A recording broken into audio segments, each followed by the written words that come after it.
কোন ছাগলই বাচ্চা দেয় নাই, কোন ছাগলই উলানে দুধ নাই। কেমন করে আমি আপনাকে দুধের ছাগল দিব?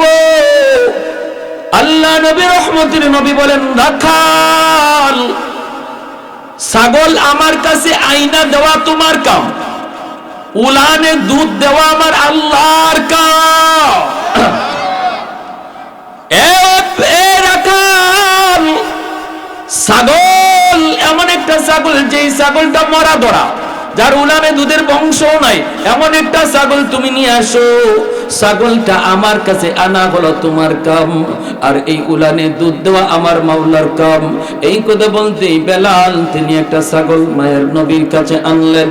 আনা মাত্রই মায়ের নবী উলানের মধ্যে বিসমিল্লাহ বলে রহমতের হাত, বরকতের হাত মায়ের নবী লাগাইলেন।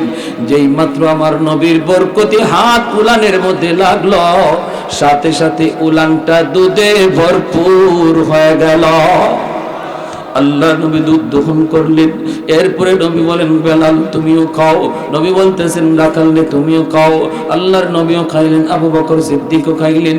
এরপরে নবী ডাক দেয়া কয়, রাখাল একটু পরিচয় দেও তো দেখি, কি তোমার নাম, কি তোমার নাম?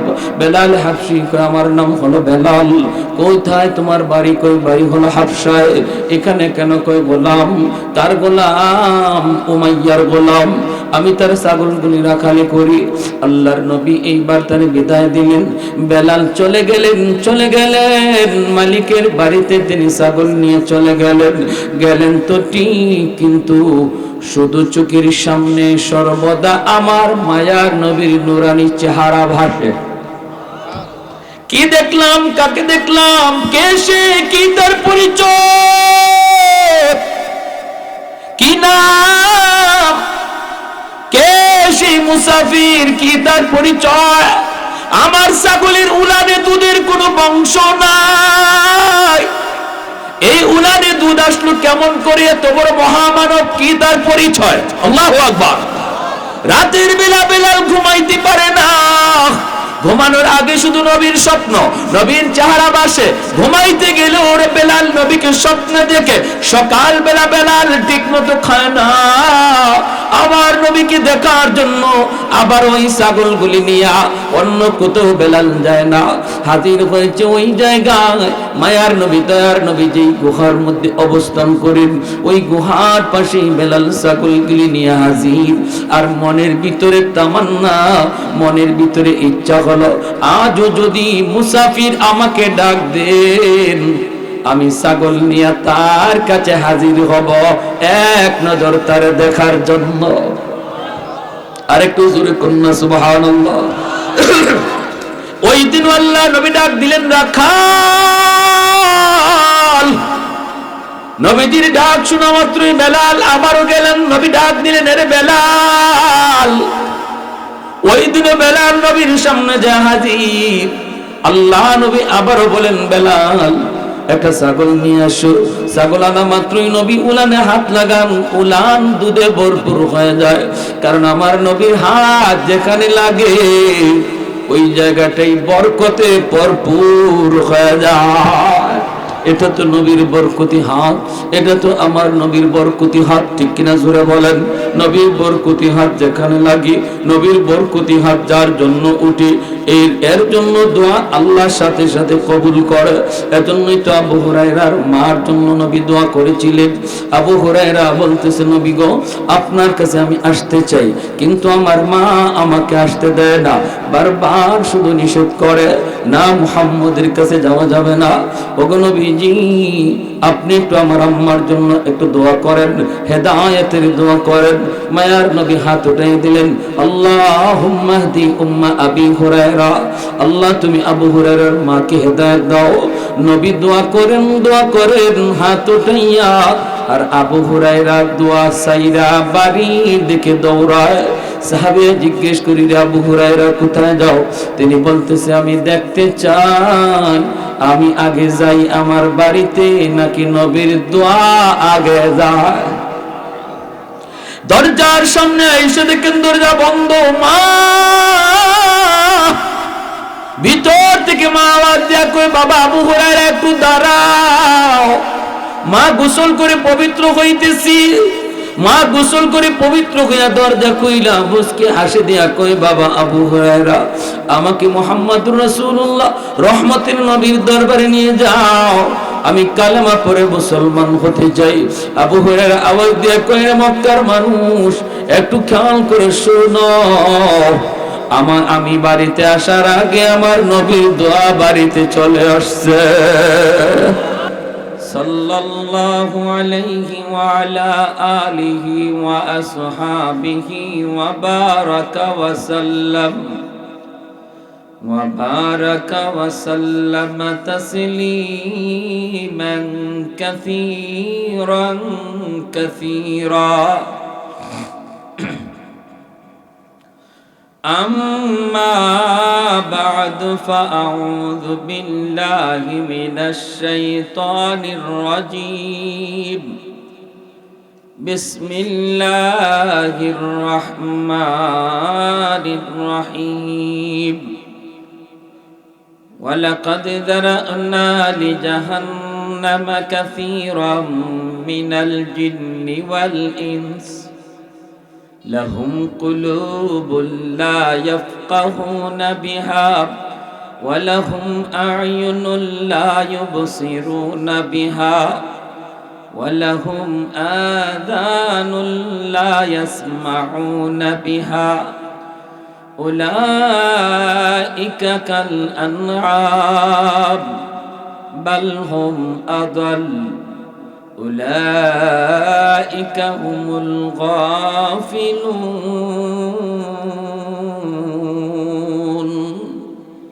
وقال رسول الله صلى الله عليه وسلم إنما بعثت معلما أو كما قال النبي عليه الصلاة والسلام. اللهم صل على محمد وعلى آل محمد كما صليت على إبراهيم وعلى آل إبراهيم إنك حميد مجيد. اللهم بارك على محمد وعلى آل محمد كما باركت على إبراهيم وعلى آل إبراهيم إنك حميد مجيد. خانه کعبہ کا منظر اے خدا دیکھا مجھے مکہ اور شہر مدینہ دیکھنے کو دو مجھے مکہ اور شہر مدینہ دیکھنے کو دو مجھے اے خدا سیراب کر دو آب زمزم سے مجھے اصطلاح میں حجر اسود سے مشرف کر مجھے اصطلاح میں حجر اسود سے مشرف کر مجھے گنبد خضرا دکھا دو گنبد خضرا دکھا دو روضہ اطہر مجھے درمیان قبر منبر گر گرانے دو مجھے درمیان قبر منبر گر گرانے دو مجھے محبتের সাথে সবাই বলেন আমিন। জবান খুলে অল্প সময় জিকির করি লা ইলাহা ইল্লাল্লাহ জুড়ে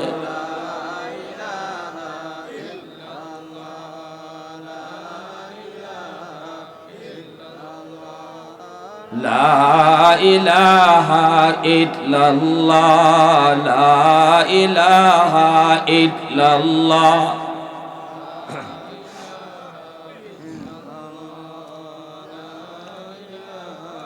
আওয়াজ দিয়ে বলেন, মানুষ অনুপাতে আওয়াজ হচ্ছে না, জিকির করলে গুনাহ হয় না সওয়াব হয়।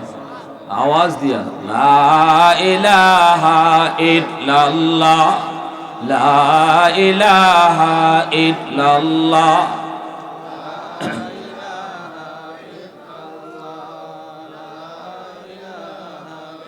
तो दिल में तो आता है समझ में नहीं आता, तो दिल में तो आता है समझ में नहीं आता, बस जान लिया मैं तेरी पहचान यही है, बस जान लिया मैं तेरी पहचान यही है। उल्फत में बराबर के वफा हो के जफा हो, हर चीज में लज्जत है या गुर दिल में मजा हो, हर चीज में लज्जत है या गुर दिल में मजा हो। एक चश्म ज़दन गाफिल ज़ा शाही नबाशी, शायद की निगाही को नदागाह नबाशी। ला इलाहा इल्लल्लाह जुड़े,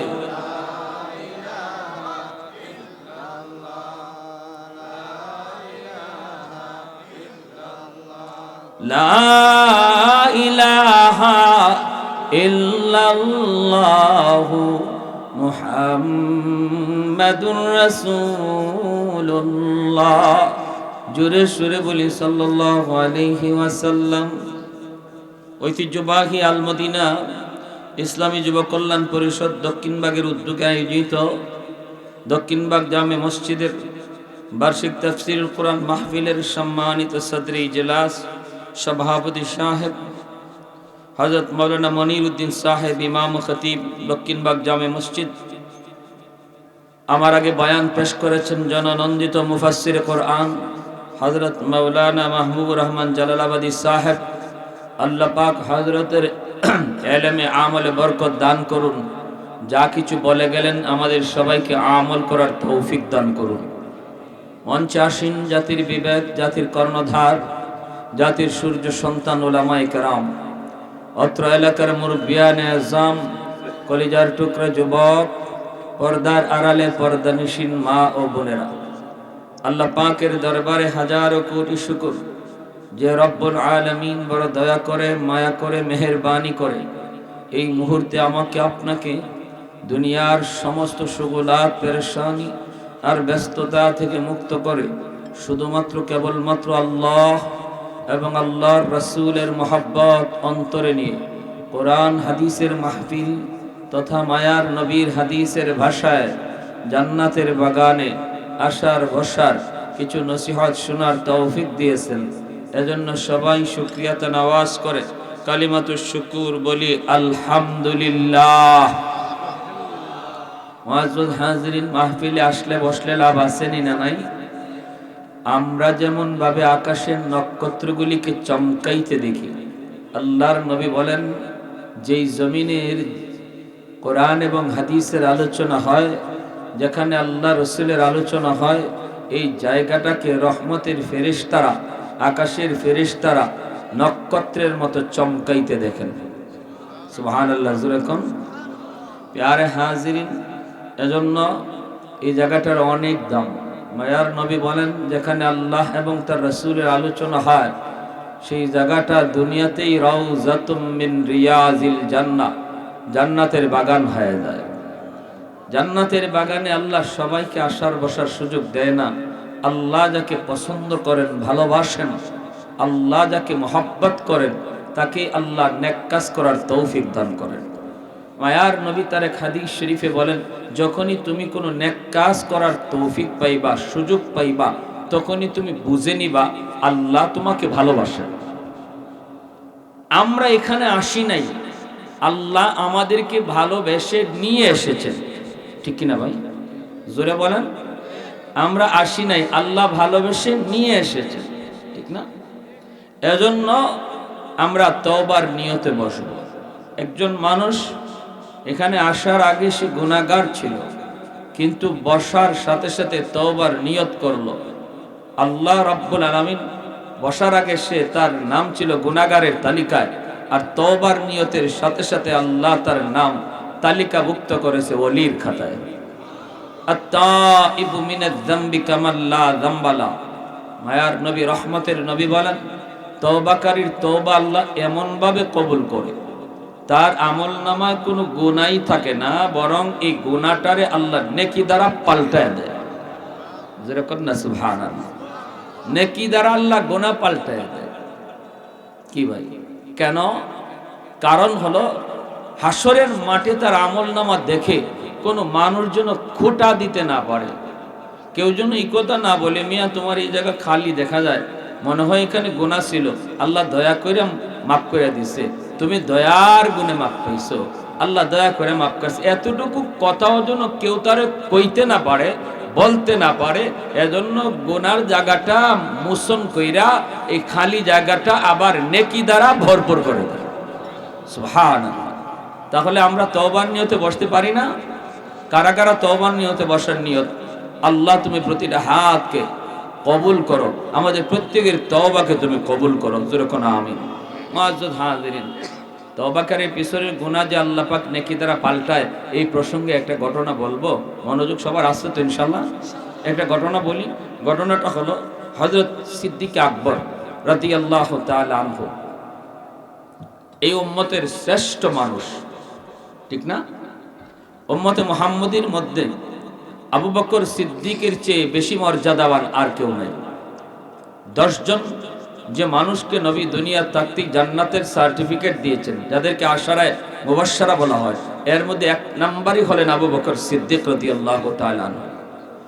সে আবু বকর সিদ্দিক রাদিয়াল্লাহু তাআলা আনহু একদিন হযরত ওমর ফারুক রাদিয়াল্লাহু তাআলা আনহুকে বলতেছেন, ভাই ওমর, তোমার নেকি আমি আবু বকরের চেয়ে অনেক বেশি। হযরত ওমর বলেন, এটা আবার কেমনে?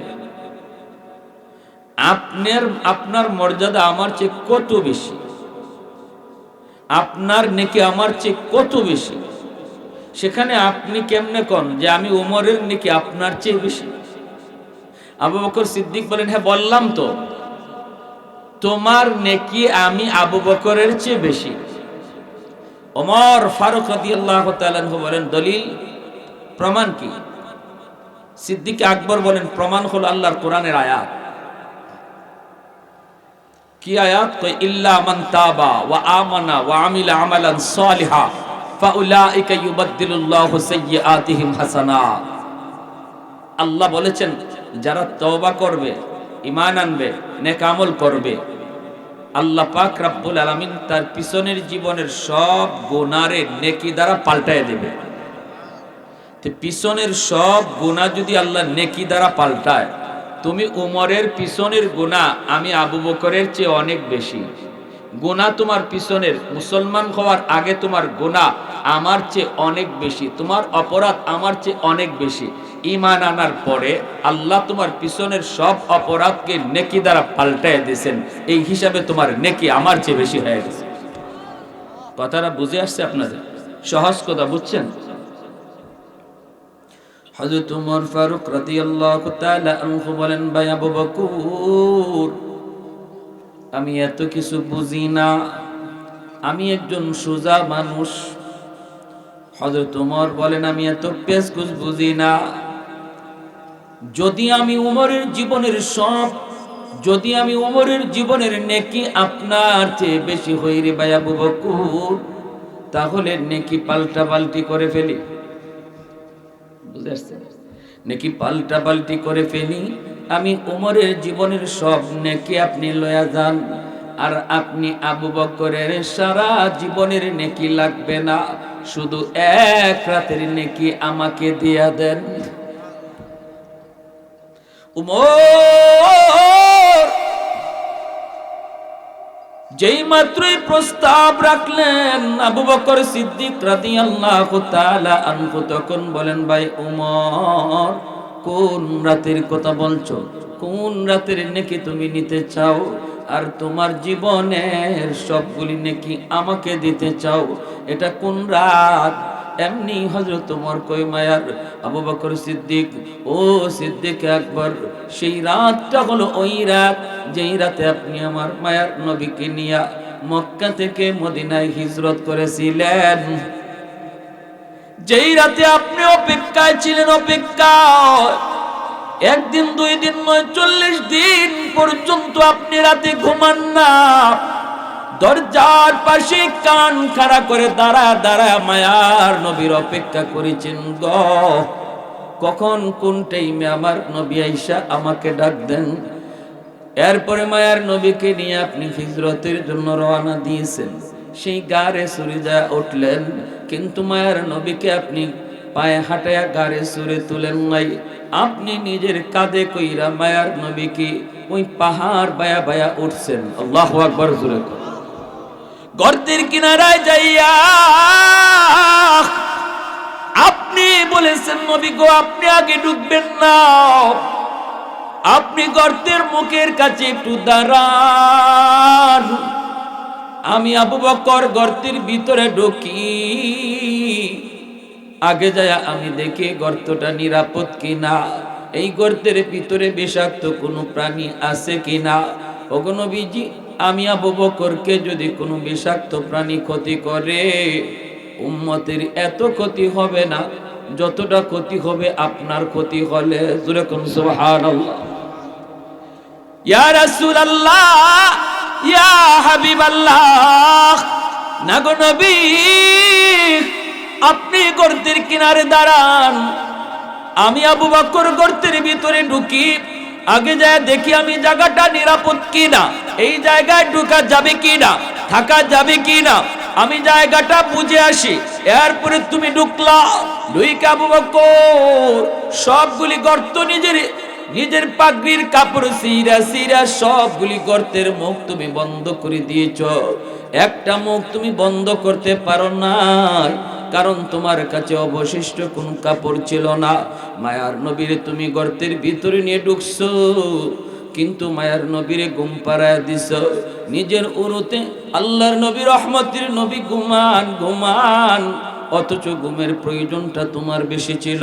40 দিন যাবত যে ঘুমায় না তার তো ঘুমের প্রয়োজনটা বেশি, কিন্তু নিজে না ঘুমাইয়া মায়ার নবীরে ঘুম পাড়াইছো। সুবহানাল্লাহ। যেই গর্তটা কাপড় দিয়া বন্ধ করতে পারো নাই, ওই গর্ত নিজের পা দিয়া ঢাইকা রাখছো। বিষাক্ত সাপ তোমাকে কামড় দিল, সাপের বিষের যন্ত্রণায় তুমি অস্থির, কিন্তু একটু নড়াচড়া তুমি করো নাই, কারণ তোমার উরুতে মায়ার নবী ঘুমাইতেছেন। যদি বিষের যন্ত্রণায় তুমি একটু নড়াচড়া করো, রহমতের নবীর ঘুম ভেঙে যাবে। এতটুকুর খাতিরে হজম করেছ, দাঁতে কেড়ে মেরে দিয়া তুমি সাপের বিষ তুমি সহ্য করেছ। এক ফোঁটা চোখের পানি মায়ার নবীর পবিত্র গাল মোবারকে পড়ল, আমার নবীর ঘুম ভেঙ্গে গেল। এরপরে নবী বুঝতে পাইরা পবিত্র লব লাগায়া তোমার বিষাক্ত বিষকে, সাপের বিষকে নবী পানি বানায় দিল। এ আবু বকর, এই রাতের ইবাদতটা শুধু আমি উমরকে দিয়ে দাও, বিনিময়ে আমি উমর আমার জীবনের সব নেকি তোমাকে দিয়া দিব।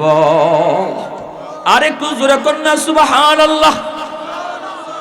सिद्दीक तेरा नाम से इस्लाम रहेगा,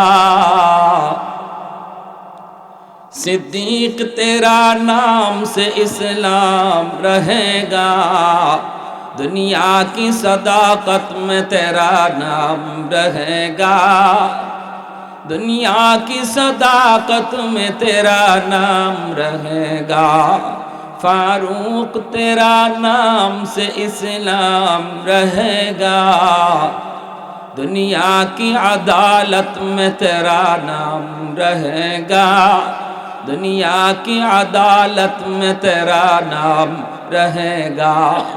उस्मान तेरा नाम से इस्लाम रहेगा। दुनिया की सखावत में तेरा नाम रहेगा। दुनिया की सखावत में तेरा नाम रहेगा। हैदार तेरा नाम से इस्लाम रहेगा। दुनिया की शजाअत में तेरा नाम रहेगा। मुआविया तेरा नाम से इस्लाम रहेगा। दुनिया की सियासत में तेरा नाम रहेगा। একটু জোরে সুরে কোন আল্লাহু আকবার। মুসলমানের আওয়াজে আল্লাহু আকবার। আমাদের আওয়াজ যত উঁচু হবে, ইসলামের দুশমনদের আওয়াজ তত নিচু হবে। আওয়াজ দেয়া বলা ঠিক কিনা? আমাদের আওয়াজ জায়গা মতো নরম, জায়গা মতো গরম। এ যুবক, জায়গা মতো তোমার গরম হওয়া লাগবে, এটা ইসলামের শিক্ষা। কখনো আওয়াজ ছোট, কখনো আওয়াজ বড়। আশিদ্দাউ আলাল কুফফার রুহামাউ বাইনাহুম, এটা আল্লাহর দেওয়া শিক্ষা, এটা আমার নবীর শিক্ষা, এটা সাহাবায়ে কেরামের আদর্শ, আমার নবীর আদর্শ। জায়গা মতো নরম, আবার একই মানুষ জায়গা মতো গরম। আওয়াজ দিয়ে বলেন ঠিক কিনা? আজকে ইসরায়েলি হায়নার দল ফিলিস্তিনে মসজিদে আকসার ইমামকে গুম করে ফেলেছে, ইমাম সাহেবকে গুম করে ফেলেছে। মসজিদে আকসা ভাঙ্গা ইহুদি হায়নারা গির্জা বানাইতে চায়। এখনো তুমি নীরব থাকবা?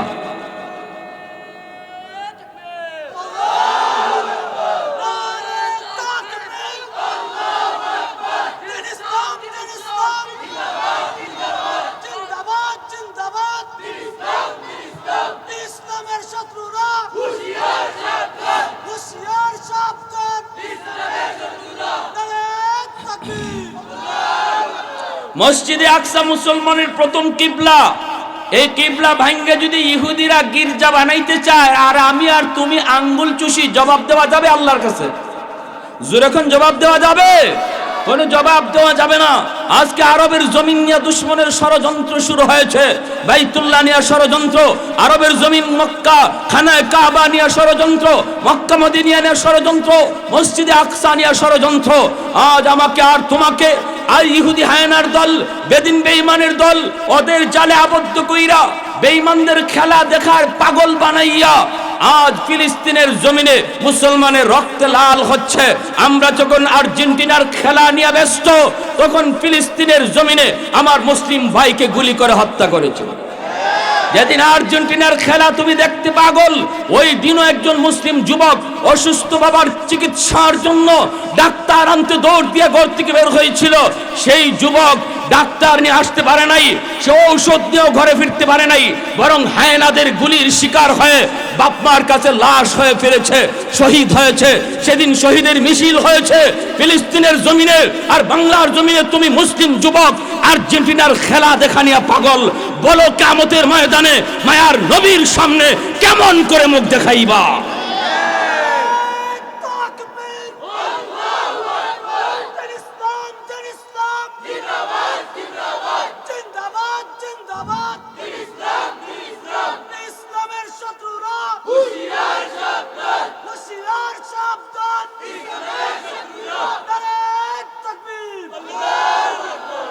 পশ্চিমাদের চোখ পড়েছে কাবাগরের প্রান্তরে, ব্রিটিশ দালাল দল বেঁধেছে ধ্বংস করতে চায় কারে। পশ্চিমাদের চোখ পড়েছে কাবাগরের প্রান্তরে, ব্রিটিশ দালাল দল বেঁধেছে ধ্বংস করতে চায় কারে। আল্লাহ পাকের ঘর তোর সাহস থাকলে ধর, ঠিক কিনা? আল্লাহ পাকের ঘর তোর সাহস থাকলে ধর। দো জাহানের মালিক যিনি পবিত্র কাবা, ওই আরবের দিন বাঁচাতে সত্য ন্যায়ের মুক্তি চাই। মুহাম্মদের বাহিনী আজ আসলে তোদের রক্ষা নাই। ওই আরবের দিন বাঁচাতে সত্য ন্যায়ের মুক্তি চাই। মুহাম্মদের বাহিনী আজ আসলে তোদের রক্ষা নাই। মুহাম্মাদুর রাসূলুল্লাহর বাহিনী আসেনি, হাত উঠে বলো আসেনি। একটু দাঁড়াও, জেগে উঠো ওহে মুসলমান, আর কতদিন দিন ইসলামের সইবে অপমান, একটু দাঁড়াও জেগে ওঠো ওহে মুসলমান, আর কতদিন দিন ইসলামের সইবে অপমান। রক্ত দিয়ে পবিত্র ওই মক্কা মদিনা, সেই জমিনে সিনেমা হল চলতে পারে না। রক্ত দিয়ে পবিত্র ওই মক্কা মদিনা, সেই জমিনে সিনেমা হল চলতে পারে না। নূর মক্কার ইসলাম তার তাকলো কি আর দাম, বন্দিশালায় তাকে যদি কাবার ইমাম।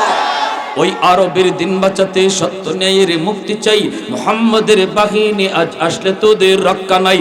ওই আরবের দিন বাঁচাতে সত্য ন্যায়ের মুক্তি চাই, মুহাম্মাদের বাহিনী আজ আসলে তোদের রক্ষা নাই। পশ্চিমাদের চোখ পড়েছে কাবা গড়ের প্রান্তরে, ব্রিটিশ দালাল দল বেঁধেছে ধ্বংস করতে চায় কারে। আল্লাহ পাকের ঘর তোর সাহস থাকলে ধর, দু জাহানের মালিক যিনি পবিত্র কাবা। ওই আরবের দিন বাঁচাতে সত্য ন্যায়ের মুক্তি চাই, মুহাম্মাদের বাহিনী আজ আসলে তোদের রক্ষা নাই। মুহাম্মাদুর রাসূলুল্লাহর বাহিনী আসেনি, হাত উঠে বলে আসেনি। মাইকটা লয়ে একটা স্লোগান দাও, মাইকটা চালু করো, হ্যাঁ মাইকটা চালু করো, বীর মুজাহিদের মতো একটা স্লোগান দাও। আপনাদের গায়ে যদ্দুর শক্তি আছে আওয়াজ দিবেন, যদ্দুর প্রতিবাদ করার ভাষা।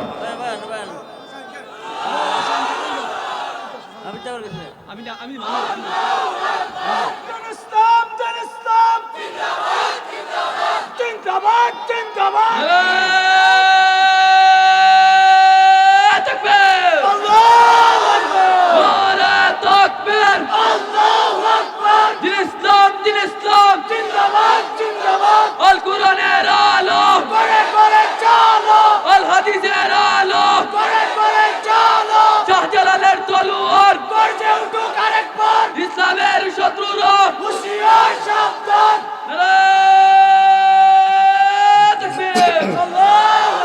ঘরে বাইরে দুশ্মন, আর ঘুমায় থাকার সুযোগ নাই। ঘুমায় থাকবেন, দরজার সামনে দাঁড়া আপনার তলোয়ার ধারাইতেছে আপনারে দুটুকরা করার জন্য, আমাকে জবাই করার জন্য, বাবাকে জবাই করার জন্য, সন্তান জবাই করার জন্য দুশ্মন অস্ত্র ধারাইতেছে, আর আমি আর আপনি ঘুমাই রয়েছি।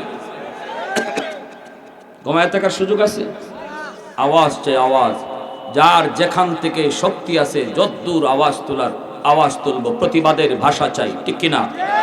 নীরব থাকা যাবে না, বোবা শয়তান হওয়া যাবে না। আওয়াজ দিয়া বলেন ঠিক কিনা? ইয়ার হাজারির হক কথা বলতে যারা নীরব থাকে, আল্লাহর নবী কয় এরা বোবা শয়তান। এরা কি শয়তান? বোবা শয়তান। দুনিয়াতে এসেছি একদিন, যাব একদিন, মৃত্যুর ভয় করে কোনো লাভ নাই। জুড়ে কোন ঠিক কিনা? মুসলমান মরণ ডরায় না। মুসলমান বাঘের জাত, সিংহের জাত, শিয়ালের জাত নয়, ছাগলের জাত নয়। আমরা তো আজকে নিজেদেরকে নিজের পরিচয় ভুলে গেছি। আমি যে কোন জাত এটাই ভুলে গেছি। ছাগলের দলের সাথে চলতে চলতে আর ছাগলের সাথে থাকতে থাকতে বাঘ আজকে নিজের ছাগল মনে করতেছে, ঠিক না? দূর থেকে এক বাঘে দেখছে, কিরে ছাগলের ফালের ভিতরে আমার একটা জাতি ভাই দেখা যায়। আর দেখা তো যায় যায়, শুধু তা না, ছাগলের বাচ্চায় মাঝে মাঝে হেরে হিং দিয়ে গুতাও মারে, আর গুতা খায়া বাঘের বাচ্চা মে মে মে মে মে। বাঘে দূর থেকে দেখে কই ইন্না লিল্লাহ, জগৎ দিয়ে পাল্টে গেল, যুগ দিয়ে উল্টে গেল। কেডায় কারে মারতো আর মার খায় কেডায়, ঠিক না? কারে কেডায় ডরাইতো আর ডরায় কেডায়। আর বাঘের বাচ্চায় হেও যে ছাগলের বাচ্চার তো শিং আছে, শিং দিয়ে গুতা দেয়, হে বেতা পায়।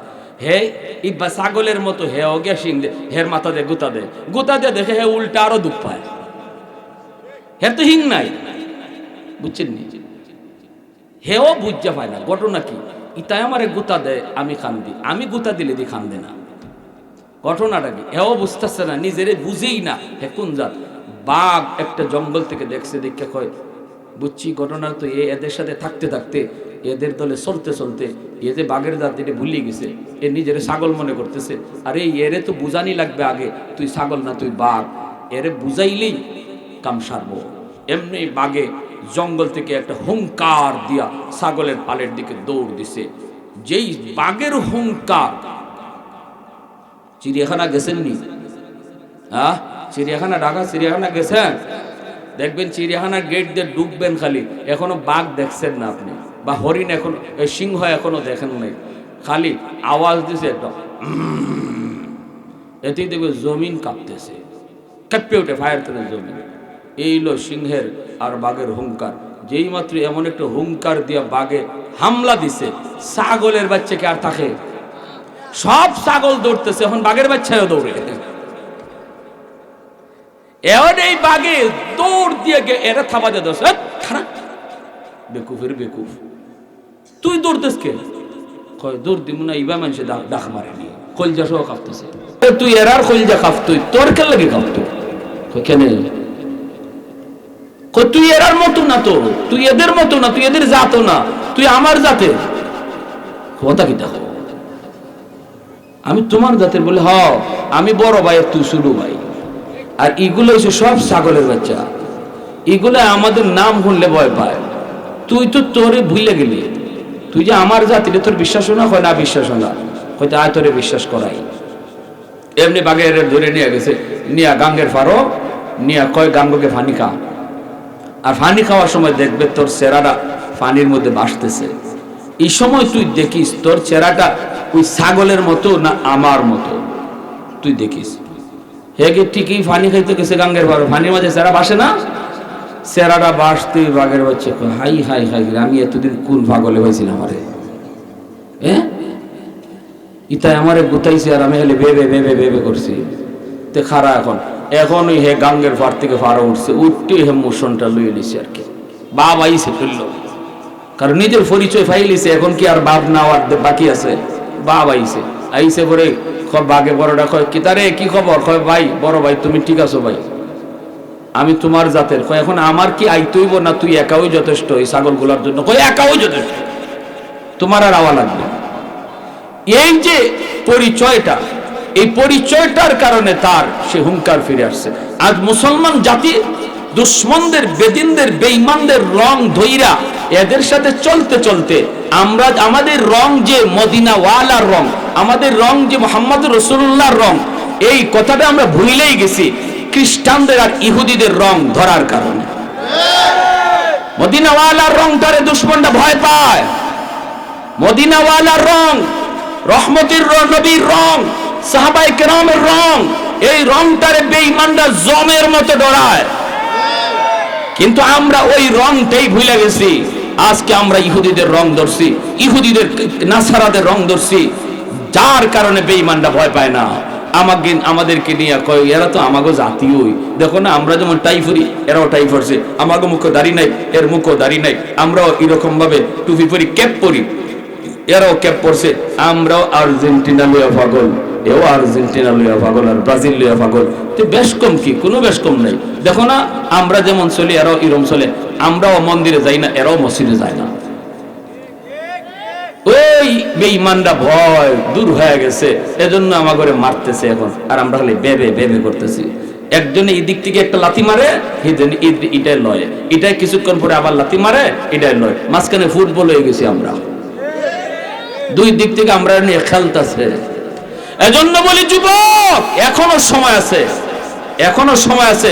বাংলার জমিন ফিলিস্তিন হওয়ার আগে, বাংলার জমিন মায়ানমার হওয়ার আগে, বাংলার জমিন কাশ্মীর হওয়ার আগে, বাংলার জমিন গুজরাট হওয়ার আগে তুমি একবার নিজের ইমানটারে জাগাও, মুহাম্মদ রাসূলুল্লাহ রঙে রঙিন হও, বেঈমানদের সব ষড়যন্ত্রের জাল ছিন্ন করে তুমি বেরিয়ে আসো, মদিনাওয়ালা রং ধরো, দেখবা দুশমন তোমার নাম শুনলে থরথর করে কাঁপবে।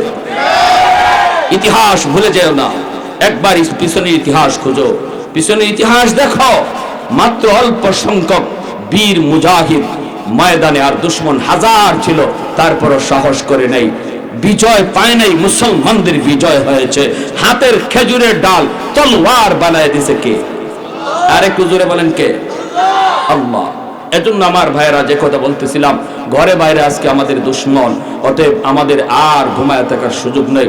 উলামায়ে কেরামের নেতৃত্বে আমরা মজবুত হব, উলামায়ে কেরামের ছত্র ছায়ায় আমরা ঈমান বাঁচানোর আন্দোলনে নেমে পড়ব। কোনো দল বুঝি না, কোনো মত বুঝি না, আমরা একটা বুঝি, আমরা এক আল্লাহর গোলাম, এক নবীর উম্মত। আরে হুজুরে বলেন ঠিক কি না? আমাদের পরিচয় ইসলাম, ভিন্ন কোনো পরিচয় নাই। যদি ঈমান বাঁচাইতে হয়, আলাইকুম বিমুজালাসাতিল উলামা ওয়া ইসতিমাই কালামিল হুকামা فإن الله تعالى يحيي القلب الميت بنور الحكمة كما يحيي الأرض الميتة بوابل المطر নবী বলেন শেষ জামানায় যদি মহা দৌলত ঈমান বাঁচাতে চাও আমি নবী তোমাদেরকে ভবিষ্যৎবাণী করে গেলাম আমার উম্মতের উলামায়ে কেরামের সাথে মিলেমিশে থাকবা উলামায়ে কেরামের পরামর্শে চলবা উলামায়ে কেরাম যদি কখনো তোমাকে রাজপথে ডাক দেয় তাহলে সবার আগে ময়দানে হাজির থাকবা কারণ মনে রাখো উলামায়ে কেরাম কোনোদিন আপনাকে রাজপথে মেম্বার হওয়ার জন্য ডাক দিবে না নিজে চেয়ারম্যান হওয়ার জন্য ডাক দিবে না মন্ত্রী মিনিস্টার হওয়ার জন্য ডাক দেয় না উলামায়ে কেরাম যদি হাদিসের মসনদ রেখে ময়দানে নামে বুঝতে হবে সেটা গোটা মুসলিম উম্মাহর সাথে নেমেছে ঈমান বাঁচাও আন্দোলনের জন্য নেমেছে কোনো ক্ষমতার জন্য নয় আওয়াজ দেয়া কোন ঠিক কিনা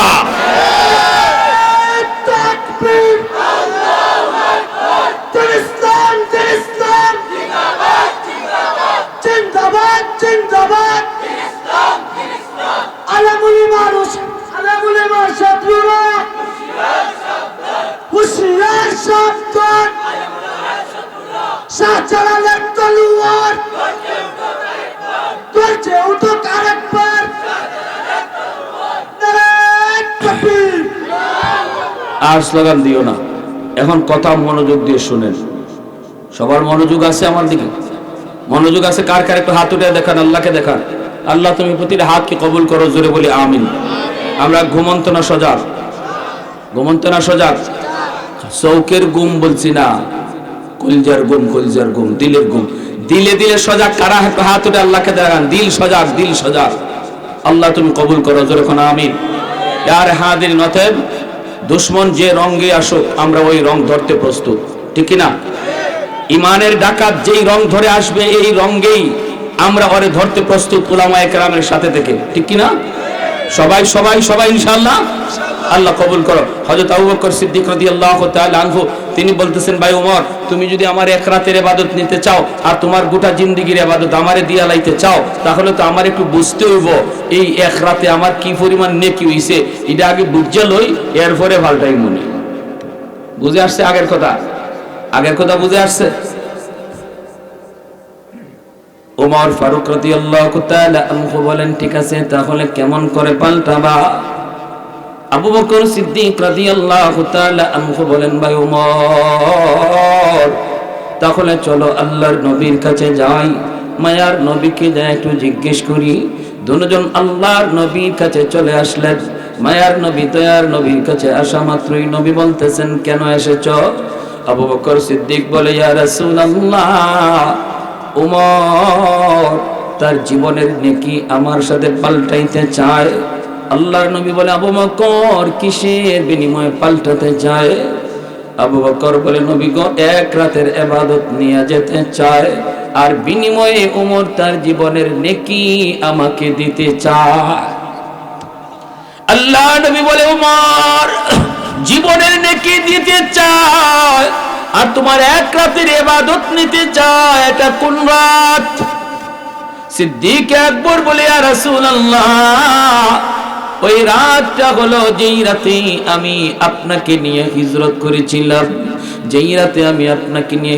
করেছিলাম গো নবী মক্কা থেকে মদিনায় ওই রাতের ইবাদতটা ওমর নিতে চায় আল্লাহর নবী রহমতের নবী তখন বলেন জবাব তুমি কি দিয়েছো আবু বকর বলেন নবী গো আমি বলেছি রে ভাই ওমর দিব তবে নবীকে একটু জিজ্ঞাসা লই আল্লাহর নবীর কাছ থেকে একটু জেনে নেই ওই রাতে আমার ইবাদত কেমন ওই রাতে আমার নেকি কি পরিমাণ হয়েছে আগে একটু বুঝি তারপরে পাল্টাবো আল্লাহ নবী রহমতের নবী কই রে আবু বকর পাল্টাবা কি পাল্টাবা না বদলাইবা কি বদলাইবা না আমি নবী তোমাকে সাজেশন দেব না এটা তোমাদের দুজনের ব্যাপার আমার এই ব্যাপারে কোনো কথা নাই আমার এই ব্যাপারে কোনো পরামর্শ নাই আমি বাধাও দেব না কারণ দুজন মায়ার নবীর শ্বশুর দুজন কি দুজন আল্লাহর নবীর শ্বশুর। আবু বকর সিদ্দিক তিনিও মায়ার নবীর শ্বশুর, হযরত ওমর তিনিও মায়ার নবীর শ্বশুর। আল্লাহর নবী কয়, আবু বকর আমি পরামর্শ দিতে পারি, শুধু সিদ্ধান্ত তোমরা নিবা, আমি নিব না, আমি দেব না। এইবার মায়ার নবী বলতেছে, আবু বকর বদলাবা কি বদলাবা না তবে জানি না, এতটুকু শুধু আমি নবী বলি রে আবু বকর, শুধু ওমর নয়, तमाम উম্মতের সমস্ত নেকি যদি এক পাল্লায় রেখে দেওয়া হয়, আর তোমার ওই রাতের এক রাতের ইবাদতের নেকি যদি এক পাল্লায় রেখে দেওয়া হয়, আমার আল্লাহ জানাইছেন তোমার নেকির পাল্লা ভারী হয়ে যাবে। আর একটু জোরে কন্যা সুবহানাল্লাহ। তোমার এক রাতের নেকির পাল্লা ভারী হয়ে যাবে। এই কথা বললাম মাত্রই আবু বকর সিদ্দিক বলতেছে, ভাই ওমর তাহলে পারলাম না, আমি যদি পাল্টাই নবীর কথায় বোঝা গেল আমি ঠকমু, ঠিক না, পাল্টাবো না। এর জন্যই বলছিলাম যে আল্লাহ তওবার নিয়তে যারাই বসে তার তওবা কবুল কইরা পিছনের গুনাহ যা করছিল এই গুনাহগুলিরও আল্লাহ নেকি দ্বারা বদলায় দেয়। যেরকম সুবহানাল্লাহ। তাহলে আমাদের তওবার নিয়ত আছে তো ইনশাআল্লাহ, সবার আছে তো ইনশাআল্লাহ।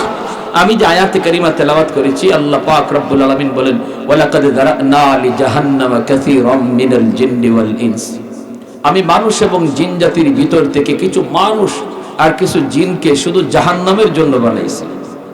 এদের অন্তর আছে কিন্তু বুঝে না, চোখ আছে দেখে না, কান আছে শুনে না। উলাইকা কাল আনআম, আল্লাহ বলেন এরা চতুষ্পদ জন্তুর মতো, বালহুম আদল, এর চেয়েও নিকৃষ্ট। এই আয়াতে আল্লাহ মানুষকে চতুষ্পদ জন্তুর চেয়েও নিকৃষ্ট বলেছেন। কোন মানুষ? যে মানুষের চোখ আছে চোখ দিয়া দেখে না, যা দেখার ছিল তা দেখে না, কান ছিল যা শোনার ছিল তা শুনে না, বিবেক ছিল বিবেক দিয়া যা বুঝার কথা তা বুঝে না। এরা মন যা চায় তাই দেখে, মন যা চায় তাই খায়, মন যা চায় তাই শুনে, মন যা চায় তাই বলে। এমন আসেনি না নাই? আসেনি না নাই? যারা বলে দেয়ার ইজ নো গড, আল্লাহ বলতে কিছু নাই, যারা বলে মানুষ বান্দর থেকে হইছে, এর মাথা কিতা যে হামাইছে, এই কথারে আল্লাহ বলছেন। এদের বিবেক আছে বুঝ নাই, চোখ আছে দেখে না, কান আছে শুনে না, এতটুকু বুদ্ধি নাই যে মানুষ বলে বান্দর থেকে হইছে, বিবর্তন বা ডারউইনের মতবাদ আজকে সপ্তম শ্রেণীর সিলেবাসে ঢুকাই দিছে। আলহামদুলিল্লাহ এই মাত্র খবর পাইলাম যে এখন একটা বোর্ড গঠন হইছে, এই সিলেবাস, এই পাঠ্যপুস্তকের এই যে পড়া, এই যে লেখা, এটা পরিবর্তন করার জন্য সরকার উদ্যোগ নিছে এবং কিছু বিজ্ঞ আলেমকেও পাশে রাখবে। আলহামদুলিল্লাহ। এখন আমরা সরকারকে ধন্যবাদ জানাই, ধন্যবাদ জানাই। 95% মুসলমানের দেশে মানুষ বান্দর থেকে ওই সৃষ্টি হইছে, এই শিক্ষা দিবে, আর আমরা আমাদের বাচ্চা কাচ্চারে এই শিক্ষাগুলা পড়াবো। এটা মুসলমানের দেশ হতে পারে না, এটা মুসলমানের দেশে সম্ভব হতে পারে না। বাবা মা আল্লাহর কাছে হাসরের মাঠে জবাব দিতে হবে।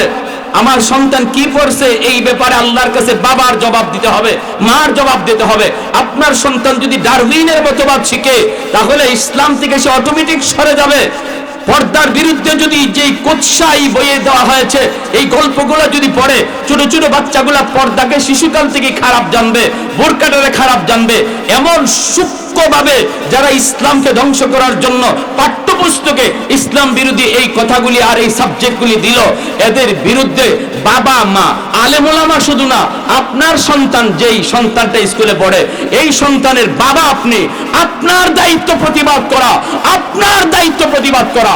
কারণ আপনি এই স্টুডেন্টের গার্ডিয়ান, আপনি প্রতিষ্ঠানের বাচ্চার গার্ডিয়ান, আপনার প্রতিবাদটাই হবে যথাযথ, ঠিক কিনা? উলামায়ে কেরাম খালি সব প্রতিবাদ করবে আর আমরা খালি চেয়ে চেয়ে দেখবো টিভির পর্দায়। অত সোজা না, আল্লাহর কাছে গেলে জবাব দেওয়া যাবে না। প্রত্যেকটা মুসলমানের ইমানি দায়িত্ব, ঠিক কিনা? প্যারে হাজিরিনের জন্য বলতেছিলাম, আল্লাহ বলেন এরা নামে মানুষ কিন্তু প্রকারে হাইওয়ান, এরা নামে মানুষ প্রকারে হাইওয়ানের চেয়ে নিকৃষ্ট। নবীজি বলেন নিকৃষ্টদের আল্লাহ কি বুঝাইলেন? আর দুনিয়া কুল্লুহা জিফা অত আলিবুহা কিলাব। নবী বলেন দুনিয়া মরা গরু, আর মরা গরুর পিছনে যারা লাগে এরা কুত্তার মতো। কুত্তা যেমন দেখবেন মরা গরু পাইলে পরে এ মালিক ভুলে যায়, রাত দিন খালি মরা গরু আছে আর কুত্তা আছে।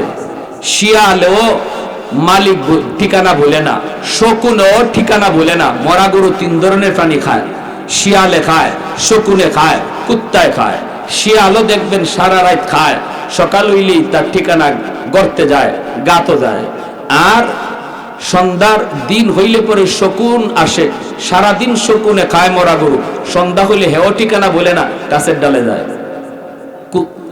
কুত্তা যদি মরা গরু পায় তাহলে দেখবেন রাইতও বুঝে না, দিনও বুঝে না, ঠিক না? এখন তো মরা গরু দেখা কমে গেছে। আরো 15-20 বছর আগে প্রায় হাওরে মরা গরু ফুটে থাকতো আর সারাদিন হকুনে খাইতো, ঠিক না?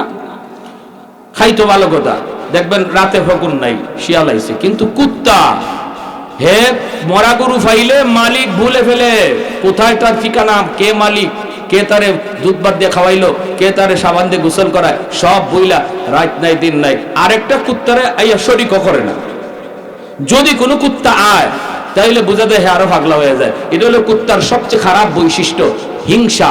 কুকুর তার জাতি বাইরেও সহ্য করতে পারে না। সীমানা দিয়া যদি আরেকটা কুত্তা খালি ঢুকে তাহলে তার মাথা ব্যথা শুরু হয়ে যায়, ঠিক না? এর এরিয়াতে আর কেউ আইবারই দেয় না। এইরকম আল্লাহ রাব্বুল আলামিন বলেন যে সমস্ত মানুষগুলা দুনিয়া পাইয়া, দুনিয়ার জৌলসতা, দুনিয়ার রং তামাশা, ভোগ বিলাসিতা পাইয়া মালিক বলে এরা আর ওই কুত্তা, যে কুত্তা মরা গরু পাইয়া মালিক বলে দুইটা সমান, বেশ কর নাই। বুঝে আসছেন? জোরে কন, আরো জোরে বলেন, ঠিক কি না? এরপর আল্লাহ পাক রব্বুল আলামিন অন্য আয়াতে বলেন ওয়ালাকাদ কাররামনা বানি আদম। অন্য আয়াতের ভিতরে আল্লাহ পাক বলেন আমি মানুষকে অনেক সম্মানী বানাইছি। আদম ফেরেশতাদের চেয়েও আল্লাহর কাছে অনেক সম্মানী, সকল সম্মানী। ফেরেশতাদের চেয়েও মানুষ হলো সম্মানী। আরেকদিকে আল্লাহ কয় মানুষ কুত্তার চেয়ে আরো নিকৃষ্ট।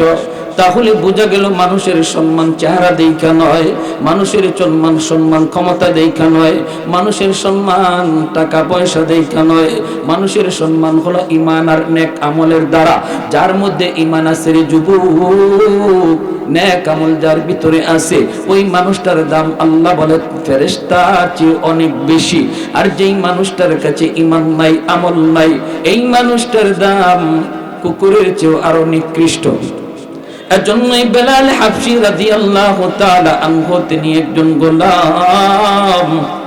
হাবশী গোলাম এত দামি হয়ে গেলেন কেমন করে? বেলাল এত দামি হলেন, উমাইয়ার তিনি গোলাম ছিলেন, ছাগল রাখালি করতেন বেলাল হাবশী। আল্লাহর নবী তিনি গারে হেরায়, নবীজি তখন দেয়ারে মগ্ন। আবু বকর সিদ্দিক রাদিয়াল্লাহু তাআলা আনহু নবীজির সাথে গারে হেরায়। ওই অবস্থায় বেলাল গারে হেরার পাশেই মালিকের ছাগলগুলি রাখালি করেন। ওই অবস্থায় মায়ার নবী তিনি দেখতে পেয়ে ডাক দিলেন, নবীজি বেলালকে চিনেন না? বেলালও নবীকে চিনেন না রে গোলাম। আল্লাহর নবী রহমতের নবী ডাক দিলেন, রে রাখাল। নবীজির ডাক শোনা মাত্রই বেলাল নবীর কাছে আসলেন। আল্লাহর নবী ডাক দিয়ে বলেন, রে রাখাল আমি বড় ক্ষুধার্ত, তোমার কোনো একটা ছাগলের উলানে দুধ আসেনি, আমাকে তুমি একটু খাওয়ার ব্যবস্থা করবানি? বেলাল নিজের পরিচয় না দিয়ে তিনি বলতেছে, কে গো তুমি? জানি না, কিন্তু আমার ছাগলের ভিতরে একটা ছাগলের উলানেও দুধ নাই, কোন ছাগলই বাচ্চা দেয় নাই, কোন ছাগলই উলানে দুধ নাই। কেমন করে আমি আপনাকে দুধের ছাগল দিব? আল্লাহ নবী রহমতের নবী বলেন, রাখাল ছাগল আমার কাছে আইনা দেওয়া তোমার কাম, উলানে দুধ দেওয়া আমার আল্লাহর কাম। রাখাল ছাগল এমন একটা ছাগল যেই ছাগলটা মরা ধরা, যার উলানে দুধের বংশ নাই, এমন একটা ছাগল তুমি নিয়ে আসো ছাগলটা আমার কাছে আনা হলো তোমার কাম, আর এই উলানে দুধ দেওয়া আমার মাওলার কাম। এই কথা বলতেই বেলাল তিনি একটা ছাগল মায়ের নবীর কাছে আনলেন। আনা মাত্রই মায়ের নবী উলানের মধ্যে বিসমিল্লাহ বলে রহমতের হাত, বরকতের হাত মায়ের নবী লাগাইলেন। যেই মাত্র আমার নবীর বরকতি হাত উলানের মধ্যে লাগলো, সাথে সাথে উলানটা দুধে ভরপুর হয়ে গেল। আল্লাহ নবী দুধ দহন করলেন। এরপরে নবী বলেন বেলাল তুমিও খাও। নবী বলতেছেন রাখাল রে তুমিও খাও। আল্লাহর নবীও খাইলেন, আবু বকর সিদ্দিকও খাইলেন। এরপরে নবী ডাক দেয়া কয় রাখাল একটু পরিচয় দেও তো দেখি, কি তোমার নাম, কি তোমার নাম? বেলাল হাবশি কয় আমার নাম হলো বেলাল। কোথায় তোমার বাড়ি? কই বাড়ি হলো হাবশায়। এখানে কেন? কই গোলাম, তার গোলাম উমাইয়ার গোলাম, আমি তার ছাগলগুলি রাখালি করি। আল্লাহর নবী এইবার তার বিদায় দিলেন। বেলাল চলে গেলেন মালিকের বাড়িতে, তিনি ছাগল নিয়ে চলে গেলেন তো ঠিক, কিন্তু শুধু চোখের সামনে সর্বদা আমার মায়ার নবীর নুরানি চেহারা ভাসে। কি দেখলাম, কাকে দেখলাম, কে সে, কি তার পরিচয়, কি নাম, কে সেই মুসাফির, কি তার পরিচয়? আমার ছাগলের উলানে দুধের কোনো বংশ নাই, এই উলানে দুধ আসলো কেমন করে? এত বড় মহামানব, কি তার পরিচয়? আল্লাহু আকবার। রাতের বেলা বেলাল ঘুমাইতে পারে না, ঘুমানোর আগে শুধু নবীর স্বপ্ন, নবীর চেহারা ভাসে। ঘুমাইতে গেলে ওরে বেলাল নবীকে স্বপ্নে দেখে। সকাল বেলা বেলাল ঠিক মতো খায় না, আমার নবীকে দেখার জন্য আবার ওই ছাগলগুলি নিয়ে অন্য কোথাও বেলাল যায় না। হাজির হয়েছে ওই জায়গায় মায়ার নবী, দয়ার নবী যেই গুহার মধ্যে অবস্থান করেন, ওই গুহার পাশেই বেলাল ছাগলগুলি নিয়ে হাজির। আর মনের ভিতরে তামান্না, মনের ভিতরে ইচ্ছা হলো আজও যদি মুসাফির আমাকে ডাক দেন, আমি ছাগল নিয়ে তার কাছে হাজির হব, এক নজর তার দেখার জন্য। আরেকটু জোরে কন্যা সুবহানাল্লাহ। ওই দিন আল্লাহ নবী ডাক দিলেন রাখাল। নবীজির ডাক শোনা মাত্রই বেলাল আবারও গেলেন, নবী ডাক দিলেন এরে বেলাল। ওই দিনে বেলাল নবীর সামনে যা হাজির। আল্লাহ নবী আবারও বলেন বেলাল একটা ছাগল নিয়ে আসো। ছাগল আনা মাত্রই নবী উলানে হাত লাগান, উলান দুধে ভরপুর হয়ে যায়। কারণ আমার নবীর হাত যেখানে লাগে ওই জায়গাটাই বরকতে ভরপুর হয়ে যায়। এটা তো নবীর বরকতি হাত, এটা তো আমার নবীর বরকতি হাত, ঠিক কিনা জোরে বলেন? নবীর বরকতি হাত যেখানে লাগে, নবীর বরকতি হাত যার জন্য উঠে, এর জন্য দোয়া আল্লাহর সাথে সাথে কবুল করে। এজন্যই তো আবু হুরায়রার মার জন্য নবী দোয়া করেছিলেন। আবু হুরায়রা বলতেছে নবী গো, আপনার কাছে আমি আসতে চাই, কিন্তু আমার মা আমাকে আসতে দেয় না, বারবার শুধু নিষেধ করে, না মুহাম্মদের কাছে যাওয়া যাবে না। ওগো নবীজি, আপনি একটু আমার আম্মার জন্য একটু দোয়া করেন, হেদায়েতের দোয়া করেন। মায়ার নবী হাত উঠাই দিলেন, আল্লাহুম্মা হদি উম্মা আবি হুরায়রা, আল্লাহ তুমি আবু হুরায়রার মাকে হেদায়েত দাও। নবী দোয়া করেন হাত উঠাইয়া, আর আবু হুরায়রা দোয়া সাইরা বাড়ির দিকে দৌড়ায়। সাহাবে জিজ্ঞেস করি রে আবু হুরায়রা কোথায় যাও? তিনি বলতেছে আমি দেখতে চাই আমি আগে যাই আমার বাড়িতে নাকি নবীর দোয়া আগে যায়। দরজার সামনে এসে দেখেন দরজা বন্ধ। মা ভিতর থেকে মা আওয়াজ দেয়া কই বাবা আবু হুরায়রা একটু দাঁড়াও। মা গোসল করে পবিত্র হইতেছি। মা গোসল করে পবিত্র হইয়া দরজা কইলা বুঝকে হাসি দিয়া কই বাবা আবু হুরায়রা, আমাকে মুহাম্মদুর রাসূলুল্লাহ রহমতের নবীর দরবারে নিয়ে যাও, আমি কালেমা পড়ে মুসলমান হতে চাই। আবু হুরায়রা আওয়াজ দিয়া কই মক্কার মানুষ একটু খেয়াল করে শোনো, আমি বাড়িতে আসার আগে আমার নবীর দোয়া বাড়িতে চলে আসছে। कौनैन मुख्तार खुदा तुमको बनाया, कौनैन मुख्तार खुदा तुमको बनाया, उम्मत का निगाहबान खुदा तुमको बनाया, उम्मत का निगाहबान खुदा तुमको बनाया। मौला मेरा आका मेरा रहमत की नबी है, तजदार मदीना है तो बागे अरबी है, तजदार मदीना है तो बागे अरबी है। अशजार में देते हैं नबूवत के शहादात, तशकीक कमर में है तो अंगुल की इशारात, तशकीक कमर में है तो अंगुल की इशारात। একটু জোরে সুরে কোন আল্লাহু আকবার। বেলাল ওই দিনে চলে গেলেন, আমার নবীকে পরিচয় জানতে পারেন না। নবীর পাশে আসলেই তিনি দম বন্ধ হয়ে যায়, কথা ভুলে যান, বিবেক হারা হয়ে যান, শুধু নবীর চেহারার দিকে তাকায় থাকেন। কিন্তু তিনি যে বলবেন আপনি কে, কি আপনার পরিচয়, কেন আপনি গুহায় আছেন, এই কথাটা বেলাল ভুলে যায়। এইভাবে 3 দিন চলে গেল। তৃতীয় দিন বেলাল মনে মনে কয় আজ আমি অবশ্যই জিজ্ঞেস করব আপনার পরিচয় কি, আপনি কেন এখানে। তৃতীয় দিন যায় যখন নবীর পরিচয় জানতে চাইলেন, মায়ার নবী যখন পরিচয়টা শোনায় দিলেন, সাথে সাথে বেলাল কই নবী গো আমি আর দেরি করতে চাই না, শুধু নাম শুনেছি আপনার, আজ নিজের চোখে দেখলাম। ওগো নবীজি আমি নিজের চোখে যা আপনার মুজিজা দেখেছি, আপনার সাথে মালিকের সম্পর্কের প্রমাণ আমি যা নিজের চোখে দেখেছি, পৃথিবীর আর কেউ না দেখুক আর কেউ না জানুক, আমি তো জানি আমি তো দেখছি, অতএব দেরি করতে চাই না গো নবী, এই মুহূর্তে কালেমা পড়া মুসলমান বানায় দেন। আওয়াজ পৌঁছে গেল মালিকের কানে, শুরু হয়ে গেল নির্যাতন, শুরু হয়ে গেল নির্যাতন, এত নির্যাতন এত নির্যাতন।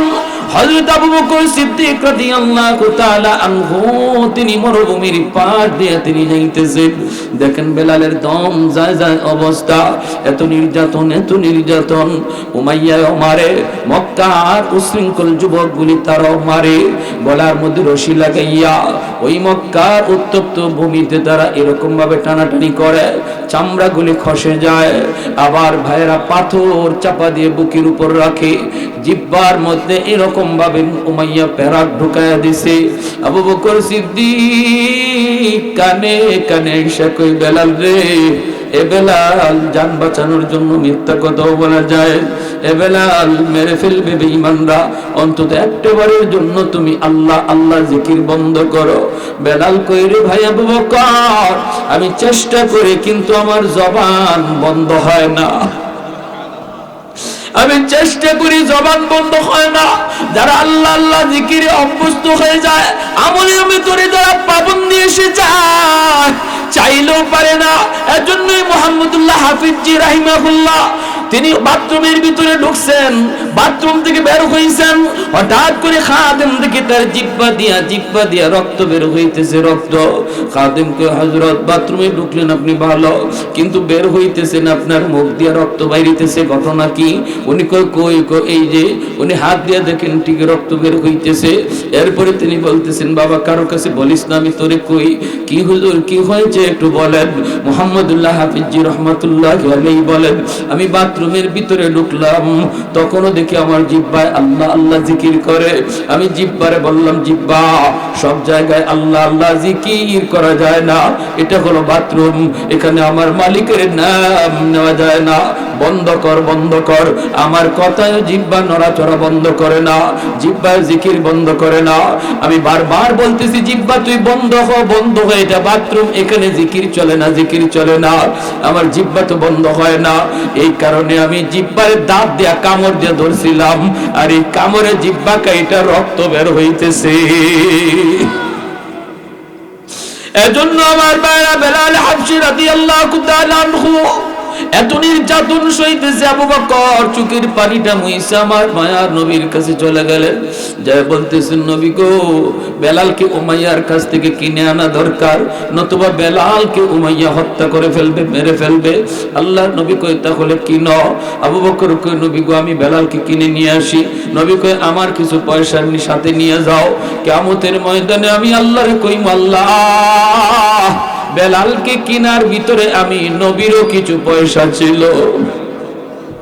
আবু বকর সিদ্দিক গেলেন, কে বলতেছেন উমাইয়া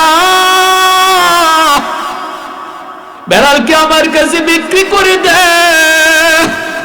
উমাইয়া কয় এটা একবারে আকাম, তুমি লইয়া যাও, লইয়া যাও, এটার আমার রাখার প্রয়োজন নাই, তুমি লইয়া যাও। আবু বকর সিদ্দিক কই কত দেওয়া লাগবে? কয় 10 স্বর্ণ মুদ্রা দিয়া দিও, 10টা স্বর্ণ মুদ্রা দিয়া দিও। আবু বকর সিদ্দিক সাথে সাথে 10টা স্বর্ণ মুদ্রা দিয়ে বেলাল হাবশিকে কিনলেন। এমনি উমাইয়া কইরা আবু বকর তুমি অত বোকা, এ আবু বকর তুমি অত বোকা, আমি চাইলাম 10 দিরহাম 10 টাকা, তুমি কিনাও নিলা 10 টাকায়, কমও কইলা না। আরে এটা আমার কাছে এত কম দাম, এর কোনো দাম নাই, এর দিয়ে আমার কোনো কাম হয় না, এ খালি আল্লাহ আল্লাহ জিকির করে, এর দিয়ে কোনো কামও করাইতে পারি না। এত কম দামি 1 টাকা যদি তুমি কইতা তবু আমি তোমার কাছে বিক্রি করে দিতাম, বিক্রি করে দিতাম। আবু বকর সিদ্দিক কয় উমাইয়া শুন, তুই বেলালকে চিনোস নাই, তুই বেলালকে চিনোস নাই বিদায় তুই কস বেলালের দাম 1 টাকা। আমিও বেলালকে চিনছি বিদায় শুন, আজকে যদি তুই 100টা স্বর্ণ মুদ্রা চাইতা। আরে কুজুরে কোন সুবহানাল্লাহ, এত দামি হয়ে গেলেন বেলাল। কালো তো কালো, শুধু কালো না, জমের কালো, জমের কালো, চেহারার ভিতরে কোনো সৌন্দর্য নাই। আল্লাহ পাক রব্বুল আলামিন কয় চেহারার সৌন্দর্যে মানুষ আমি আল্লাহর কাছে দামি হয় না, দাবি হয় ঈমান আর আমলের কারণে। ঠিক কিনা রে ভাই, জোরে কর। এজন্য আমার ভাইরা, সিলেটের মুশাহিদ বাইমপুরি রহমতুল্লাহ আলাইহি আপনাদের সূর্য সন্তান ছিলেন, কালো তো কালো, একদম জমির কালো। কেমন কালো ছিলেন? জিহ্বাটা পর্যন্ত কালো আছিল। আল্লাহর ওলির অথচ ইন্তেকালের পর আল্লাহর ওলির কবরের মাটি থেকে জান্নাতি ঘ্রাণ বের হইছে। মানুষজন মাটি নেওয়ার জন্য পাগল হয়েছে, পাগল। মাটি যে যেখানে লয়া যায় ওই ঘরটাই জান্নাতি সুঘ্রাণে মোহিত হয়ে যায়। প্রশাসনের দ্বারা এই এলাকা ব্যারিকেড দিয়া মানুষকে আটকানো হয়। কালো ছিলেন, জমের কালো, এত দামি, এত দামি, এত দামি। এজন্য বলি রে যুবক, আল্লাহর কাছে ক্ষমতার বলে দামি হওয়া যায় না, টাকার জোরে দামি হওয়া যায় না, চেহারা সৌন্দর্য হওয়ার দ্বারাও দামি হওয়া যায় না। আল্লাহর কাছে যদি দামি হতে হয়, ওই যুবক, যেই যুবক যৌবনে মসজিদে গিয়ে নামাজ পড়ে, যেই যুবক যৌবনে বাপ মার সেবা করে, যেই যুবক যৌবনে কোরআনের পাগল হয়, যেই যুবক যৌবনে আলেমদেরকে শ্রদ্ধা করে, যেই যুবক যৌবনে হালাল পথে চলে হারাম থেকে বাঁচে, এই যুবক যৌবনে আল্লাহর তালিকায় ওলির খাতায় নাম উঠে যায়। সাবাতু ইউজিল্লুহুমুল্লাহু ফি জিল্লিহি ইয়াওমা লা জিল্লা ইল্লা জিল্লুহু, ইমামুন আদিল, ইমামুন আদিল, ওয়া রাজুলুন শাবুন নাশা ফি ইবাদাতি রাব্বিহি। এজন্য মায়ার নবী কয়, ওই যুবক, যেই যুবক যৌবনে পাগলামি করে না, যৌবনে সে মদ গাঞ্জা খায় না, যৌবনে হারাম প্রেম ভালোবাসার দিকে যায় না, অন্তরের ভিতরে মালিকের প্রেম জমায় নেয়, এই যুবক, যেই যুবক যৌবনে বাপ মার সেবা করে, যেই যুবক যৌবনে দাড়ি রাখে, মাথায় টুপি পরে মসজিদে হাজির হয়, ওই যুবক কিয়ামতের ময়দানে আল্লাহর আরশের ছায়ার নিচে মেহমান হয়, এবং যৌবনেই তার নাম ওলির তালিকায় লেখা হয়। একজন যুবক ওলি হওয়া যত সহজ, বৃদ্ধ মানুষ ওলি হওয়া তত সহজ না। কারণ যত ওলি আল্লাহর ওয়াহেস হয়েছেন, সমস্ত ওলি হয়েছেন যৌবন কালে। যৌবনের ইবাদতটা আল্লাহর কাছে এত দাম। বেলাল হাবশির দাম এত বেড়ে গেল। এইবার বেলাল হাবশির দাম কেমন বাড়ছে? মদিনায় তিনি গেলেন, আল্লাহর নবীর পার্সোনাল সেক্রেটারি হয়ে গেলেন। সুবহানাল্লাহ, জোরে কোন। বেলাল হাবশিকে কিনে আনলেন আবু বকর সিদ্দিক, নবীর খেদমতে আসলেন। আসার পরে নবী আজাদ করলেন, আবু বকর আজাদ করে দিলেন। সেই বেলাল, তিনি এত কালো বেলাল, হাবশার গোলাম ছিলেন যিনি, তিনি হয়ে গেলেন রহমতের নবীর পার্সোনাল সেক্রেটারি, পিএস। এখন নবীর সাথে যদি কেউ দেখা করতে হয় সবার আগে বেলালের অনুমতি নিতে হয়, যেরকম সুবহানাল্লাহ। নবীর সাথে দেখা করতে হলে বেলালের পারমিশন লাগে। মায়ার নবীর দরজার সামনে পাহারাদারের মতো দাঁড়ায় থাকেন নবীর ঘরের মুনতাজিমে বাইতে রাসূলুল্লাহ সাল্লাল্লাহু আলাইহি ওয়াসাল্লাম, আবার মসজিদে নববীর মুয়াজ্জিন নবী ইমাম, বেলাল মুয়াজ্জিন। আজান দিবেন বেলাল, আজান দিয়েই হযরত বেলাল হাবশী রাদিয়াল্লাহু তাআলা মায়ার নবী ঘরে কোথায় আছেন, কোন অবস্থায় আছেন খোঁজার জন্য যাইতেন। আল্লাহ নবীর খাদেম ছিলেন, পার্সোনাল সেক্রেটারি ছিলেন, নবীর ঘরের দারওয়ান ছিলেন, নবীর মসজিদের মুয়াজ্জিন ছিলেন, সবই বেলালই ছিলেন। সুবহানাল্লাহ। আমার ভাইরা, বেলাল হাবশী নবীর সাথে যারাই দেখা করতো এদেরকে মেহমানদারি করতেন, এদেরকে মেহমানদারি করতেন। তো বেলাল হাবশী মেহমানদারি করতে যাইয়া তিনি কখনো কখনো মানুষের কাছ থেকে ধার আনতেন, ধার আনিয়া মেহমানদারি করতেন। এক পর্যায়ে এক লোকের কাছ থেকে ধার আনতে আনতে এত ধার বাইরে গেছে, এই লোকে একদিন হযরত বেলাল হাবশী আজান দিবেন, আমি আজান পরে দেও, আমার টাকা দেও আগে। বেলাল হাবশী কবে টাকা দিব না, আজানটা দিয়ে এখানে আজানও দিতে দিব না, আজান দিবা পরে, টাকা দেও আগে। বেলাল হাবশী রাদিয়াল্লাহু তাআলা কয় এটা কেমন কথা? আল্লাহ নবীর কাছে আসলেন, নবীজি বলেন তো ঠিক আছে, নবীজি জিম্মাদারি নিলেন। এরপরে বেলাল আজান দিলেন। এবার নবী বলতেছেন, বেলাল ঋণ পরিশোধ করবা কেমন করে? বেলাল বলি, ইয়া রাসূলুল্লাহ, আমিও তো ভাবতেছি কেমনে করবো গো নবী, তাহলে আমার কয়েকদিনের জন্য ছুটি দেন, আমি দূরে কোথাও চলে যাই, গিয়ে মজদুরি করব, কাজকর্ম করব, হ্যাঁ মানুষের ঘরে কাজ করব, কইরা আমি কিছু টাকা আইনা ঋণ পরিশোধ করব। অথচ এই ঋণটা করছেন নবীর মেহমানদেরকে খাওয়ানোর জন্যই। আল্লাহ নবী অনুমতি দিয়ে দিচ্ছেন। সারা রাত বেলাল তিনি কাপড় চোপড় গুছাইতেছেন, সকালে তিনি চলে যাবেন কাজের সন্ধানে। ফজরের সময় বেলাল কাপড় গুছাইতেছেন ঠিক, কিন্তু বেলালের চোখ দিয়ে দরদর করে পানি পড়ে। রহমতের নবীর আশিক, এই আশিক কেমন করে নবীকে তুইয়া অন্য কোথাও যে কাজ করবেন? ফজরের সময় কে যেন দরজায় নক করে, বেলাল মায়ার নবী তোমাকে মসজিদে নববীতে ডাকেন। বেলাল মসজিদে নববীতে গেছেন, গিয়া দেখেন মদিনার মসজিদে নববীর সামনে 10টা উট বুঝাই করা খাদ্য দ্রব্য আর মালামাল হাজির। সুবহানাল্লাহ। আল্লাহ নবীর কাছে বেলাল যায়, কই নবী গো কেন ডাক দিয়েছেন? নবী কই, বেলাল তোমার ঋণের জিম্মাদার আল্লাহ নিজে হয়ে গেছেন। সুবহানাল্লাহ। 10টা উট বুঝাই করা মালামাল তোমার জন্য পাঠানো হয়েছে। এ বেলাল এইগুলা তুমি লয়ে যাও, লয়ে তুমি ওই লোকের ঋণ পরিশোধ করো, অবশিষ্ট যা তাকে আবার মানুষের কাছে দান করো। সুবহানাল্লাহ। এই ভাইরা বন্ধুরা, ফজরে আজান হয়ে গেল, বেলাল আজান দিয়া দিলেন। ভাইরা বন্ধুরা, এরপরে দেখা গেল, ভাইরা না একটা ঘটনা বলি, শুধু একটা ঘটনা বলি, এরপরে শেষ টানবো বয়ানের। ভাইরা বন্ধুরা, রমজান মাস, সেহরির টাইম, সেহরির আগে মুয়াজ্জিন সাহেবরা বলে টাইম শেষ, টাইম শেষ, কয়নি না কয় না? 3টা বাজে, 3:30 বাজে, 4:40 বাজে, কয়নি না কয় না? তারপরে কয় আর 10 মিনিট বাকি, এরপরে কয় আর 5 মিনিট বাকি, এরপরে কয় আর টাইমই নেই, কয় না? তো হযরত বেলাল যখনই ভাবছেন, তিনি কইছেন টাইমই নাই, তখন তিনি মনে মনে ভাবতেছেন, যে দেখি আমার নবী খায়া শেষ করছেন নি, সেহরি খায়া শেষ করছেন নি, আমি যে আজান দিমু আগে যায় দেখি আমার নবী খানা শেষ করছেন নি, সেহরি খাওয়া শেষ নি। বেলাল গেছেন, যায় দেখেন আল্লাহর নবী 3জন মেহমান নিয়ে সেহরি খাইতেছেন। বেলাল যায় বলতেছি, ইয়া রাসূলুল্লাহ সেহরির টাইম শেষ। নবী চাইছেন, চাই বলেন আচ্ছা ঠিক আছে তুমি যাও। বেলাল গেলেন, ভাবছেন নবী তো খানা খায় শেষ করে ফেলছেন। একটু পরে তিনি আবার আসছেন, টেরি টাইম তো শেষ, আজান তো দিয়ে দিব, গিয়া দেখি নবী এখনো খানা খায় শেষ করছেন নি। হযরত বেলাল আয়া দেখেন নবী এখনো খানা খাইতেছেন। বেলাল কই, ইয়া রাসূলুল্লাহ, ওগো নবীজি সেহরির টাইম শেষ। নবী চাইছেন, চাই কোন ঠিক আছে বেলাল তুমি যাও। বেলাল আবার চলে আসছেন। তৃতীয়বার বেলাল গেছেন, যা দেখি এখনো নবী আছে না, খায়া শেষ করছি, আজান তো দিয়ে দিব। দেখেন আল্লাহু আকবার, এখনো নবী সেহরি খাইতেছেন। এইবার হযরত বেলাল ডাক দেখো, ইয়া রাসূলুল্লাহ, খোদার কসম, খোদার কসম গো নবী সেহরির টাইম শেষ। যেই মাত্র তিনি কইছেন নবী গো সেহরির টাইম শেষ, খোদার কসম, তখনই আল্লাহর নবী কয় তাড়াতাড়ি শেষ করো, তাড়াতাড়ি, আর কেউ খাইও না, পানিও খাইও না, যার মুখ দেখানো যা আছে এখানে এরাকে ফালাই দেবো। আমার বেলালে কসম করে ফেলছে, সাথে সাথে খানা আটাই লিখে, আটাই আল্লাহ নবী চলো চলো মসজিদে নববীতে চলো। ফজরের নামাজ নবী পড়াইলেন, পরে নবীতে মিম্বরে বসলেন, মিম্বরে বসে বলতেছেন বেলাল কাছে আসো। আল্লাহু আকবার। আল্লাহ নবী বলে সাহাবীরা শোনো, আজ আমি সেহরি খাইতেছিলাম, বেলাল তুমি যাদেরকে দেখছো এর ভিতরে একজন ছিলেন জিব্রাইল আমিন, যিনি আমার সাথে সেহরি খাওয়ায় মগ্ন। জিব্রাইল আমার সাথে সেহরি খাওয়াতে ছিলেন রে বেলাল। তুমি যখন প্রথমে আমাকে বলছো নবী গো সেহরির টাইম শেষ, তখন জিব্রাইল আমাকে কয় নবী গো সেহরির টাইম আরো আছে খান। সুবহানাল্লাহ কন্যা।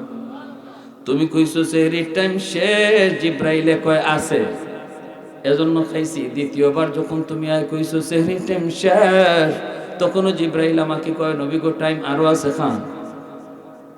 তৃতীয়বার যখন তুমি আইসা কসম করে ফেলছো, তখনও জিব্রাইল কইতেছে নবী গো এখনো কিছু টাইম ছিল, কিন্তু বেলালের কসমের ইজ্জত রক্ষার্থে আল্লাহ টাইম অফ করে দিছে। সুবহানাল্লাহ। আরেকটু আস্তে কোন। সেহরির টাইম ছিল কিন্তু বেলাল কসম খাইলিছে।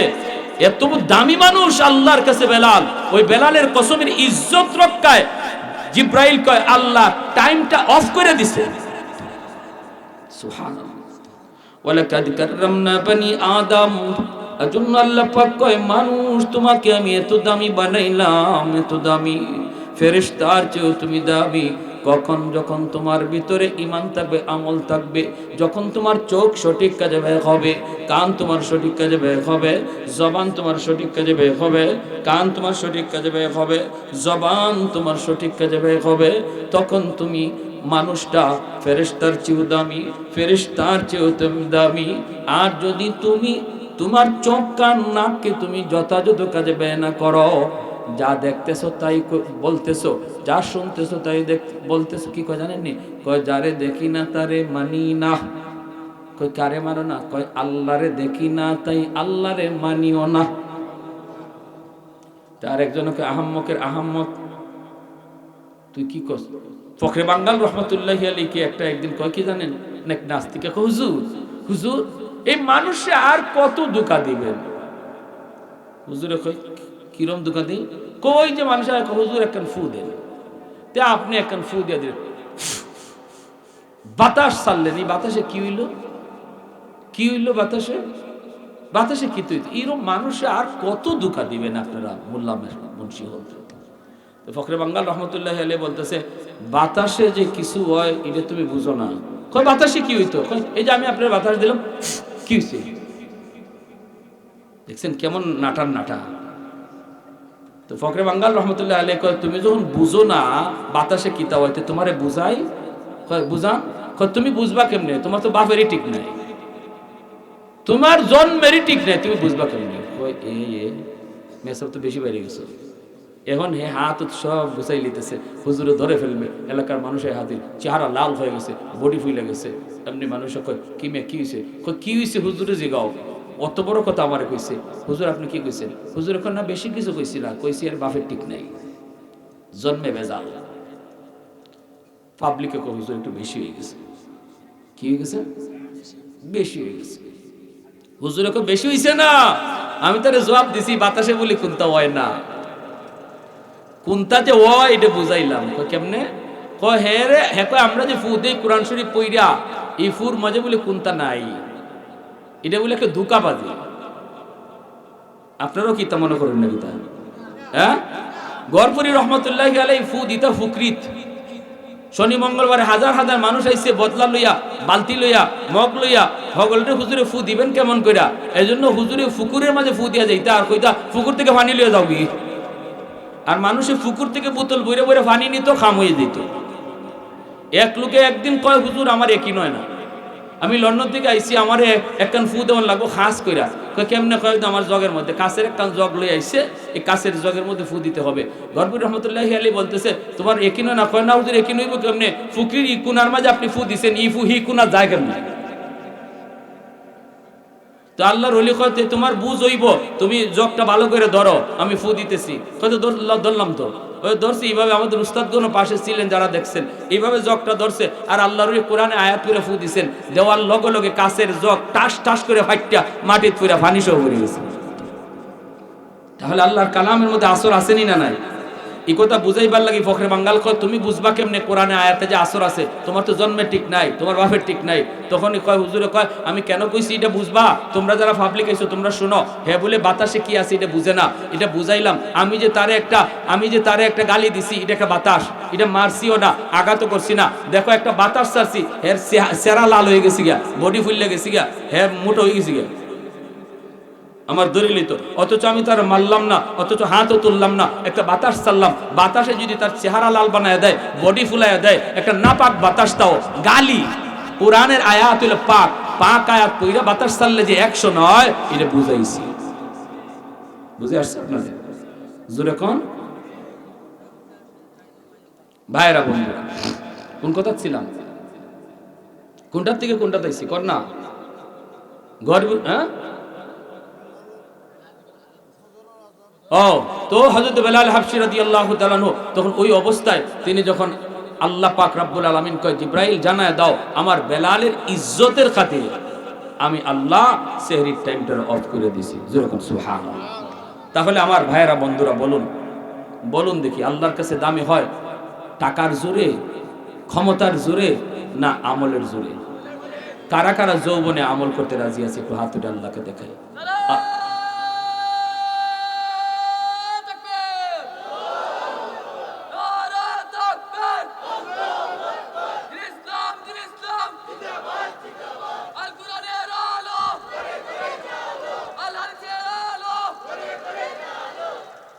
মা ভাইয়ের আমার, মসজিদ আল্লাহর ঘর, মসজিদ নির্মাণের জন্য কাতার প্রবাসী জেওয়ার 10 বস্তা সিমেন্ট দিবেন।